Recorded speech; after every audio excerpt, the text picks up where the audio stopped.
Imagine a landlocked country with almost no natural resources, covered in rugged mountains. Yet, its citizens have the highest nominal wealth per adult in the world, with a GDP per capita of approximately $90,000 or more. How did a small nation of 9 million people, with almost no arable land, outpace the global giants? Let's start with the landscape. When you look at Switzerland on a map, it seems like a geographical nightmare for an economy. The mountainous Alps cover a massive portion of the country, leaving very little flat space for farming. There are no vast oil reserves to tap, and almost no raw materials to extract. Historically, humans had to fight for every inch of survival here. The oldest known farming settlements, found at Gechlingen, date all the way back to around 5300 BC. Unlike resource-rich oil states that got wealthy by simply pulling assets out of the ground, Switzerland had to take a completely different path. Because they could not rely on commodity extraction, they historically moved up the value chain. They focused on precision, brains, and finance. Today, this small nation runs a persistent trade surplus, exporting an exceptionally high value of goods per capita. Now, how did this unique nation come together? The very name Switzerland comes from Schwyz, one of the valley communities that formed the nucleus of the old Swiss Confederacy back in 1291, alongside Uri and Unterwallen.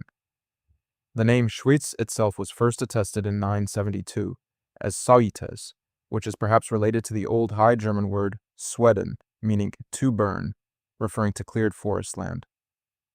Over the centuries, this alliance grew. They won de facto independence from the Holy Roman Empire after the Swabian War in 1499, but their military expansion ended abruptly with a defeat at the Battle of Marignano in 1515. They even faced internal struggles like the Swiss Peasant War of 1653, triggered by a financial crisis after the 30 Years' War. But they survived, and after the Napoleonic Wars, they were the only republic besides San Marino to survive. In 1848, they established the Swiss Federal Constitution, creating a decentralized federal system of 26 cantons, direct democracy, and strong property rights, providing the ultimate foundation for economic predictability. But how did they keep this stability during Europe's darkest times? The secret lies in their long-term military neutrality. Formally recognized in the 1648 Peace of Westphalia and reaffirmed at the 1815 Congress of Vienna, Switzerland stayed out of both World War I and World War II. Think about its large neighbors, Germany, France, and Italy. Throughout the 20th century, these nations suffered devastating conflicts that shattered their infrastructure and economies. Switzerland remained an island of peace. This absolute predictability turned the Swiss franc into a global safe haven currency. When international crises shake the world, investors rush to buy the franc because they trust the deep, centuries-old stability of the Swiss system. It is a level of trust that cannot be bought overnight. So, what do you do when you have no coal or oil, but you do have massive mountains? You use what you have. Switzerland turned its alpine rivers and dams into abundant hydroelectric power, supplying a large share of its domestic electricity. This gave Swiss industries cheap, clean energy.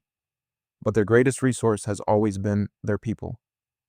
Switzerland regularly ranks first on the WIPO Global Innovation Index.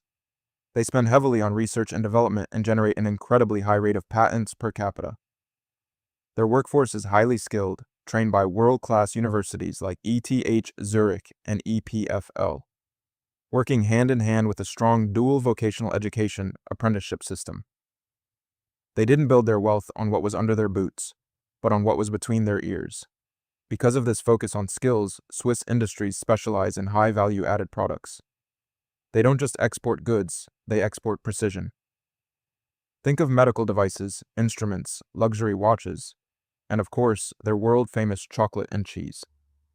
Their largest export category is actually pharmaceuticals and chemicals. This tradition goes back to 1460 when the University of Basel was founded with a faculty of medicine. Today, Basel is home to global pharmaceutical giants like Novartis and Roche. In Vevey, you find Nestlé, one of the largest food companies in the world. And then there is finance. Zurich and Geneva became global financial centers, making Switzerland one of the largest hubs for cross-border wealth management. While historic banking secrecy was largely rolled back following automatic information exchange agreements in 2017 and 2018, the trust in Swiss financial institutions remains immense.